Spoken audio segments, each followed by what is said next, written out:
Hello guys, welcome back to my channel. আজকে আমি সকাল সকাল মেরি ক্রিসমাস। আজকে আমি সকাল সকাল রেডি হয়ে গেছি তাড়াতাড়ি করে, কারণ আজকে আমার বৌদির স্বাদ। তো আমার মা অলমোস্ট রেডি হয়ে গেছে। তখনই মায়ের বেরোনোর সময় কিছু কাস্টমার এসেছিলো। আমার মা ঘরে শাড়ির বিজনেস করে ছোটোখাটো। তো বৌদির স্বাদের অনুষ্ঠান এদিকে শুরু হয়ে গেছে। আমরা আসতে লেট করেছি। বৌদির শাশুড়ি মানে আমার বড় জেঠি বৌদিকে আশীর্বাদ করছিল। তো বৌদির অনুষ্ঠানে স্বাদের অনেক রকমের রান্না হয়েছিল। দই কাতলা, চিংড়ি, তারপরে কাতলার কালিয়া, অনেক রকমের রান্না হয়েছিল। তো আজকে আমার বৌদির মুখটা যা উজ্জ্বল করছে, তোমরা কমেন্ট করে অবশ্যই বলো বৌদিকে কেমন লাগছে।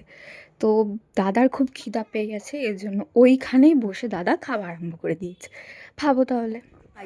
তো আজকে আমার বৌদির আজকে 25শে ডিসেম্বর। তো ও এখানে উঠতে গিয়ে এখানে গুতা খেয়েছে। এই যে তো এখানে এখানে গুতা খেয়েছে, এখানে গুতা এই যে খেয়েছে। এখানে আমিও খেয়েছি, হাতে লেগেছে আমার। তো আজকে আমরা ছবি তুলতে এসে কত বড় গুতা খেয়ে চলে যাচ্ছি সেটাই এটা তোমাদের সাথে ক্যামেরা দেখ শেয়ার করছি। এখানে আমরা 3 বোন মিলে একটু ঢং করছিলাম। তো তারপরে আমি একটু পার্সোনালভাবে একটু ঢং করছিলাম। তারপরেই চলে গেছিলাম ক্রিসমাসে চার্চে। তো চার্চে গিয়ে আমি কী দেখলাম, কী করলাম, কোথায় ঘুরলাম, সব আমি পরের ভ্লগে দেবো। তোমরা প্লিজ তার জন্য আমার চ্যানেলটাকে সাবস্ক্রাইব করে নাও, আর কমেন্টে বলো তোমাদের এই ভিডিওটা কেমন লেগেছে। Bye guys.